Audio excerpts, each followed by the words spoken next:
ഇന്ന് രാവിലെ മനോരമ വായിച്ചപ്പോൾ ഞാൻ ഓർത്തു, പാർലമെൻറ്റ് തെരഞ്ഞെടുപ്പ് കഴിഞ്ഞു, ഇന്ത്യ മുന്നണി ജയിച്ച് രാഹുൽ ഗാന്ധി പ്രധാനമന്ത്രിയായി എന്നാണ് കരുതിയത്.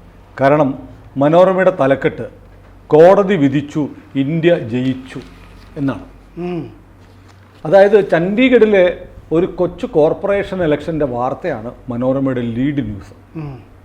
മനോരമയുടെ പത്രാധിപ സമിതിയിലുണ്ടായിരുന്ന സാറിന് ഈ വാർത്ത കണ്ടപ്പോൾ എന്താ തോന്നിയത്? ഞാനും രാവിലെ ഞെട്ടിപ്പോയി. കാരണം സാധാരണഗതിയിൽ ഇങ്ങനെ ഒരെണ്ണം ഒന്നാം പേജിൽ കൊടുത്തോട്ടെ, അവരുടെ രാഷ്ട്രീയമാണ്. പക്ഷെ നമ്മൾ പത്രപ്രവർത്തനത്തിലൊക്കെ ഡെസ്കിലൊക്കെ ഇരിക്കുന്ന കാലത്ത് ഈ അളവ് എന്ന് പറയും, മെഷർ, ഓരോന്നിനൊരു മാനദണ്ഡമൊക്കെ ഉണ്ട്. ഒരു വാർത്ത എങ്ങനെ ഡിസ്പ്ലേ ചെയ്യണം, ഫോൾഡിൻ്റെ താഴെ ഒന്നാം കോളത്തിൽ അല്ലെങ്കിൽ ഇങ്ങനെ 4 കോളം, അത് നമ്മൾ ജനങ്ങളുടെ മനോഭാവം അങ്ങനെ ഒരു പല ഘടകങ്ങൾ വെച്ചിട്ടാണ് ചെയ്യുന്നത്. ഇത് ഓവർ ഡൂ ചെയ്യുക എന്ന് പറയും നമ്മൾ സാധാരണ. അതാണ് ഈ കണ്ടത്. അതിര് കടന്ന് ഒന്നാമത് അത് എന്താണെന്ന് തന്നെ ഒരു നിശ്ചയമുണ്ടോ എന്ന് തന്നെ എനിക്ക് സംശയം വന്നു. കാരണം എന്താണെന്ന് വെച്ചാൽ ആ വാർത്തയിൽ ഇല്ലാത്ത പല കാര്യങ്ങളുണ്ട്. ഈ ചണ്ഡീഗഡ് എന്ന് പറഞ്ഞ സ്ഥലത്ത് കേന്ദ്രഭരണ പ്രദേശമാണ്. അവിടെ മേയർക്കൊന്നും ചെയ്യാനില്ല. മേയർക്ക് പ്രത്യേകിച്ച് പവറും ഇല്ല, അധികാരവും ഇല്ല. വല്ലപ്പോഴും ഒക്കെ ചില മീറ്റിങ്ങുകൾ വിളിക്കാം, ഒന്നിച്ചിരിക്കാം, ചായ കുടിക്കാം എന്നൊക്കെ അല്ലാതെ. മാത്രമല്ല അവിടെ ചണ്ഡീഗഡ് MP-ക്ക് വോട്ടുണ്ട് ഈ കൗൺസിലിൽ. നമ്മൾ കാണുന്ന നമ്മുടെ ലോക്കൽ ബോഡി പോലെയല്ല. ആളുകളൊക്കെ ധരിച്ചിട്ടുണ്ടാവുക ഇവിടുത്തെ ഒരു മേയറും കൊച്ചി കോർപ്പറേഷൻ്റെ മേയറിൻ്റെ അധികാരമൊന്നുമില്ല. അപ്പോൾ അവിടെ 5 കൊല്ലത്തേക്കാണ് കൗൺസില്. പക്ഷേ അവിടെ മേയറെ തിരഞ്ഞെടുക്കുന്ന ഓരോ കൊല്ലത്തേക്കാണ്. അത് ശരി. 1-ാമത്തെ കൊല്ലവും 4-ാമത്തെ കൊല്ലവും വനിതയായിരിക്കണം. അങ്ങനെയൊക്കെയാണ് അവിടുത്തെ നിയമം. 1-ാമത്തെ കൊല്ലവും 4-ാമത്തെ കൊല്ലവും വനിതയായിരിക്കും.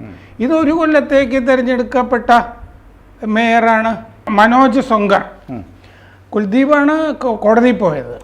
മനോജ് സൊങ്കർ ഒരു കൊല്ലത്തേക്ക് തിരഞ്ഞെടുക്കപ്പെട്ട ആളാണ്. മാത്രമല്ല ഇതിൻ്റെ അകത്ത് ഇപ്പോൾ വലിയ അധികാരമില്ല മറ്റ് കോർപ്പറേഷനുകൾ സംബന്ധിച്ച് എന്നുള്ളത് ഞാൻ പറഞ്ഞു. ഈ മനോജ് സൊങ്കർ BJPയുടെ മേയർ ഞായറാഴ്ച തന്നെ രാജിവെച്ചിരുന്നു. മേയർ ഇല്ല അപ്പോൾ ഫലത്തിൽ. അപ്പോൾ രാജിവെച്ച് കഴിഞ്ഞപ്പോൾ അതുകൊണ്ടായിരിക്കും ഈ സുപ്രീം കോടതിയിൽ ആദ്യം ഈ കുൽദീപ് പ്രതിപക്ഷത്തു നിന്നുള്ള ആപ്പ് കോൺഗ്രസ് മേയർ പോയി കഴിഞ്ഞപ്പോൾ അദ്ദേഹം വീണ്ടും തെരഞ്ഞെടുപ്പ് നടത്തണം എന്നായിരുന്നു ആദ്യത്തെ പ്രേയർ. സുപ്രീം കോടതിയിൽ വീണ്ടും തെരഞ്ഞെടുപ്പ് നടത്തണം എന്നുള്ളതായിരുന്നു. രാജിവെച്ചതുകൊണ്ട് അമെൻഡ് ചെയ്തു. രാജിവെച്ചപ്പോൾ അമെൻഡ് ചെയ്തതാണ്.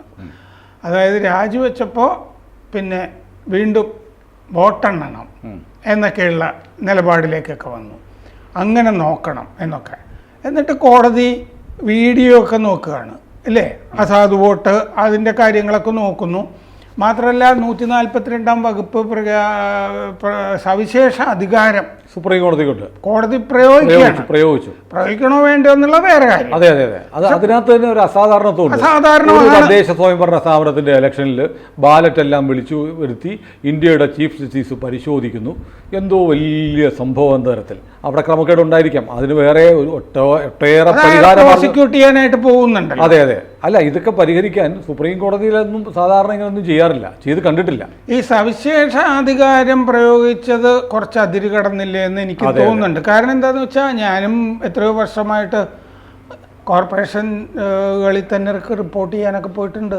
കുറച്ച് പ്രായം ചെന്നപ്പോഴും ഞാൻ തിരുവനന്തപുരം കോർപ്പറേഷനിൽ ഈ വലിയ സംസ്ഥാന രാഷ്ട്രീയം എഴുതിക്കൊണ്ടിരിക്കുമ്പോഴും തിരുവനന്തപുരം കോർപ്പറേഷനിൽ പോകാറുണ്ടായിരുന്നു. കാരണം PDP ഒരു പൂന്തുറ സിറാജിൻ്റെ പിന്തുണയിൽ മാത്രം ശിവൻകുട്ടി മേയറായിട്ട് നിൽക്കുന്ന ഒരു എപ്പോൾ വേണമെങ്കിലും ബാലൻസ് തെറ്റാം എന്നൊക്കെ ഉള്ളതുകൊണ്ട് ആ സമയത്ത് ഞാൻ കോർപ്പറേഷനിൽ പോയി പത്രപ്രവർത്തക ഗാലറിയിൽ ഇരുന്നിട്ട് ഇത് മുഴുവൻ കാണുന്നുണ്ടായിരുന്നു. അപ്പോൾ സെക്രട്ടറിയൊക്കെ എനിക്ക് നന്നായിട്ട് അറിയാം. കോർപ്പറേഷൻ്റെ മുഹമ്മദ് നജീബ് ആയിരുന്നു സെക്രട്ടറി. അദ്ദേഹം ചില കാര്യങ്ങൾക്കൊക്കെ എൻ്റെ സഹായമൊക്കെ തേടിയിരുന്നു. ആ ഘട്ടങ്ങളിൽ ഒരു ഡെപ്യൂട്ടി മേയറിൻ്റെ ഇഷ്യൂ ഒക്കെ ഉണ്ടായിരുന്നു. അപ്പോൾ കോർപ്പറേഷൻ അപ്പോൾ ഇതിൽ വളരെ എളുപ്പത്തിൽ ചെയ്യാമായിരുന്നു സുപ്രീം കോടതിക്ക്. എന്താണ്, ഞായറാഴ്ച നമ്മൾ യാഥാർത്ഥ്യത്തിനെ അഭിമുഖീകരിക്കണമല്ലോ. ഞായറാഴ്ച ഈ സൊങ്കാർ രാജിവെച്ചു മേയർ. മാത്രമല്ല 3 ആപ്പ് കൗൺസിലർമാർ BJPയിൽ ചേർന്നു. BJP ചേർന്ന് കഴിഞ്ഞപ്പോൾ ആ ചേർന്നവർ പൂനം, നേഹ, ഗുർചരൺ കാല 3 പേര് ചേർന്ന് കഴിഞ്ഞപ്പോൾ അവിടെ ഭൂരിപക്ഷമായി BJPക്ക്. അപ്പോൾ ഇനിയുള്ള മേയർ ന്യായമായിട്ടും BJP ആണ്. അതെ അതെ. അതിൻ്റെ ഇടയ്ക്ക് കയറി ഒരു കാരണവശാലും ഇനി മേയറാകാൻ സാധ്യതയില്ലാത്ത ഒരാളെ മേയറായിട്ട് പ്രഖ്യാപിച്ചിരിക്കുകയാണ്. അവിടെയാണ് സവിശേഷാധികാരം ഉപയോഗിച്ചത്. അതായത് നിലവിൽ ഭൂരിപക്ഷം ഇല്ല. ഒരു പുതിയ മേയറെ അവിടെ തെരഞ്ഞെടുക്കുകയാണെങ്കിൽ ഇയാൾ തെരഞ്ഞെടുക്കപ്പെടില്ല. അതെ അതെ. അപ്പൊ യാഥാർത്ഥ്യ ബോധം ആ സവിശേഷാധികാര പ്രയോഗത്തിൽ ഉണ്ടായി. കേസ് പരിഗണിച്ചപ്പോൾ ആം ആദ്മി പാർട്ടിയിലെ 2-3 പേര് ആ പാർട്ടി വിട്ട് BJPയുടെ ഒപ്പം ചേർന്നതിൽ സുപ്രീം കോടതി വലിയ അസ്വസ്ഥത പ്രകടിപ്പിച്ചു എന്ന് വാർത്ത വരികയുണ്ടായി. ഏതോ ചാനൽ എഴുതി കാണിക്കുകയുണ്ടായി. സുപ്രീം കോടതിക്ക് ഈ ഡേ ടു ഡേ പൊളിറ്റിക്സിൽ ഇത്രത്തോളം അസ്വസ്ഥതയും ഇറിറ്റേഷനും ഒക്കെ വരുന്നത് എന്തുകൊണ്ടാണ്? അല്ല, അവരുടെ മുമ്പിലിരിക്കുന്ന കേസല്ലേ അവർ നോക്കേണ്ടിയിരുന്നത്. അവരെന്തിനാണ് ഞായറാഴ്ച യാഥാർത്ഥ്യബോധം ഇല്ല എന്നാണ് എനിക്ക് തോന്നുന്നത്. കുറെ കാലമായി കുറെ ജഡ്ജിമാർക്കൊക്കെ അവരാണ് രാജ്യം ഭരിക്കുന്നതെന്നൊരു തോന്നല് നമ്മുടെ നാട്ടിൽ ഉണ്ടായി വരുന്നുണ്ട്. അങ്ങനെ ഉള്ളതായിട്ട് കാണാം. പല വിധികളിലുമൊക്കെ അങ്ങനെ നമ്മൾ കാണുന്നുണ്ട്. അപ്പോൾ ഇതിൽ ഞാൻ ഈ പലതരം തിരഞ്ഞെടുപ്പുകൾ റിപ്പോർട്ട് ചെയ്യാനൊക്കെ പോയിട്ടുണ്ട്. ഇതിലെനിക്ക് തോന്നുന്നത് ന്യായമായും ചെയ്യാവുന്നത് വിശ്വാസ വോട്ട് തേടുക എന്നുള്ളതാണല്ലോ. അതാണ്. അതായത് ഈ നിൽക്കുന്ന ആൾ തന്നെ പോയി വിശ്വാസ വോട്ട് തേടുക, എണ്ണി ഒക്കെ ഇങ്ങനെ വെക്കാം. ഇതൊരു പഴയ തെരഞ്ഞെടുപ്പിൻ്റെ കാര്യമായിട്ടാണ് വരുന്നത്. കാരണം സിറ്റുവേഷൻ മാറി, രാഷ്ട്രീയ സാഹചര്യങ്ങൾ മാറി. ഇപ്പോൾ ഈ സുപ്രീം കോടതി ഈ പ്രഖ്യാപിച്ചിരിക്കുന്ന ആൾ കുൽദീപ്, അങ്ങേര് പോയി അവിടെ ഒരു ഫ്ലോർ ടെസ്റ്റ് നടത്തണമല്ലോ, അല്ലെങ്കിൽ ഒരു കോൺഫിഡൻസ് വോട്ട്. അവിശ്വാസ പ്രമേയം പ്രതിപക്ഷം കൊണ്ടുവരും. അപ്പം അയാൾ വീഴുമല്ലോ. അതുമാത്രമല്ല, ഏതെങ്കിലും ഒരു ബില്ല് അവതരിപ്പിച്ചാൽ മതി, എങ്ങനെയായാലും മതി. അല്ലെങ്കിൽ അയാൾക്ക് ആദ്യം അയാൾ ചെയ്യേണ്ടത് കോൺഫിഡൻസ് വോട്ട് തേടുക എന്നുള്ളതാണല്ലോ. ഫ്ലോർ ടെസ്റ്റ് ആദ്യമേ നടത്തുക. സത്യത്തിൽ അയാൾ എന്താണ് ചെയ്യേണ്ടത്? ശരി, ഞാൻ ഇതായി എന്ന് പറഞ്ഞിട്ട് ഇനി രാജിവെക്കാം. ഒരു മര്യാദയാണ്. നിലവിലുള്ള നമ്പർ വെച്ചിട്ട് മേയർക്ക് അദ്ദേഹത്തിന്റെ ഹിതപ്രകാരം ഒരു തീരുമാനം കൗൺസിൽ പാസ്സാക്കി എടുക്കാൻ ഭൂരിപക്ഷം പോലും ഇല്ല. കാരണം ബില്ല് പാർലമെന്റിലാണല്ലോ. അവിടെ വലിയ തീരുമാനങ്ങളൊന്നും എടുക്കാനില്ല. കാരണം അവിടെ കേന്ദ്രഭരണ പ്രദേശമാണ്. അത് അവര് ചെയ്തോളുമല്ലോ. ഇവിടെ അതൊക്കെയാണ്. ഇത് അങ്ങനെ ഒരു സാധാരണ നമ്മൾ മറ്റേ കോട്ടയം മുനിസിപ്പാലിറ്റി പോലെയൊന്നും പോലും അല്ല. മനോരമ കണ്ടുകൊണ്ടിരിക്കുന്നതാണല്ലോ. അത്രയും രാഷ്ട്രീയം പോലും ഇതിൻ്റെ അകത്തില്ല. ഞാൻ പറഞ്ഞു, എല്ലാ കൊല്ലവും അവിടെ ഓരോ മേയറെ തെരഞ്ഞെടുപ്പുണ്ട് അവിടെ. ഇത്തവണ എന്ത് പറ്റിയെന്ന് വെച്ചാൽ ആപ്പും കോൺഗ്രസും ഒന്നിച്ചു. അങ്ങനെയാണല്ലോ ഇങ്ങനെ ഒരു തെരഞ്ഞെടുപ്പ് ബലത്തേക്ക് പോകുന്നതും ഇയാൾ ഈ ഭരണാധികാരി വൃത്തികേടൊക്കെ കാണിക്കുന്നതും. അപ്പോൾ ഇപ്പം സിറ്റുവേഷൻ എന്താണ്? ഞങ്ങൾ ലോക്സഭയിലേക്ക് ഒറ്റയ്ക്ക് നിൽക്കുന്നതാണ് ആപ്പ് പറയുന്നത് പഞ്ചാബിൽ. അപ്പോൾ ഈ മേയർ തെരഞ്ഞെടുപ്പിൽ തന്നെ ഈ സൊങ്കാറിനെ തെരഞ്ഞെടുത്തപ്പോഴത്തെ രാഷ്ട്രീയ സാഹചര്യം അല്ല ഉള്ളത്.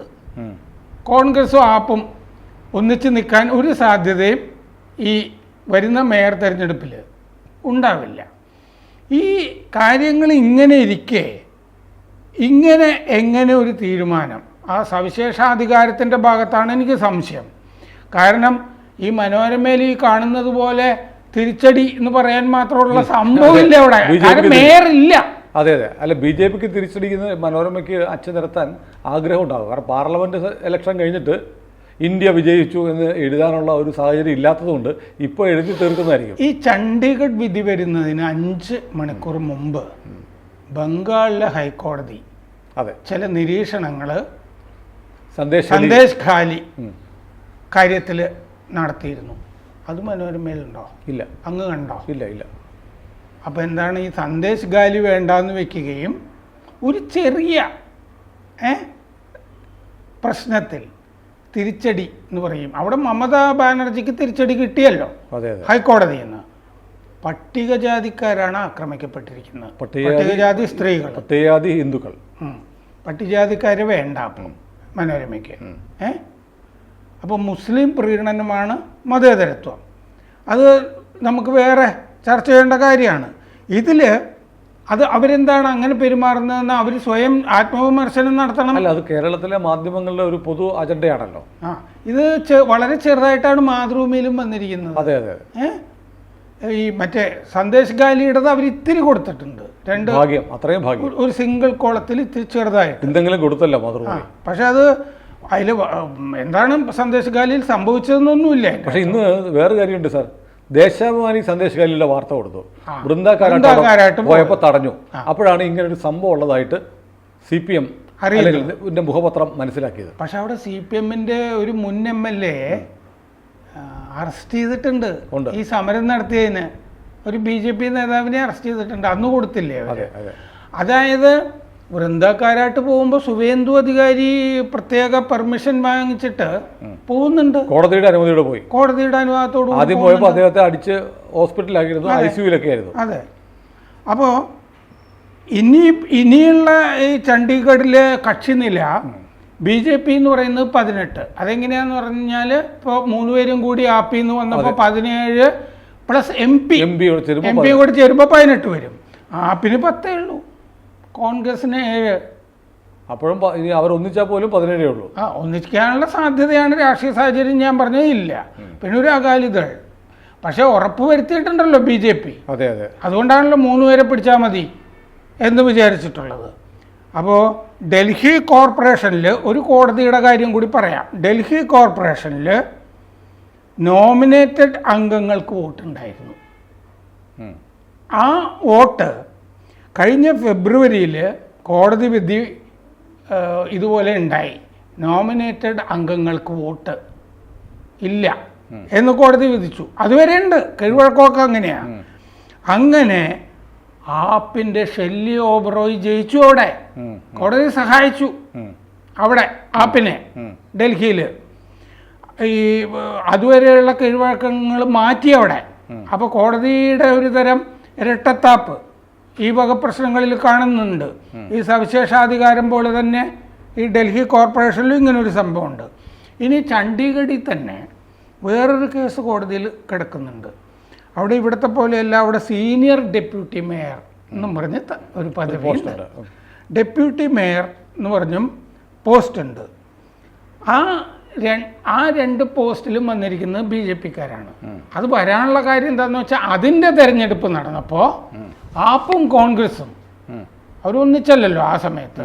ആപ്പും കോൺഗ്രസും ആ തെരഞ്ഞെടുപ്പ് ബഹിഷ്കരിച്ചിരുന്നു.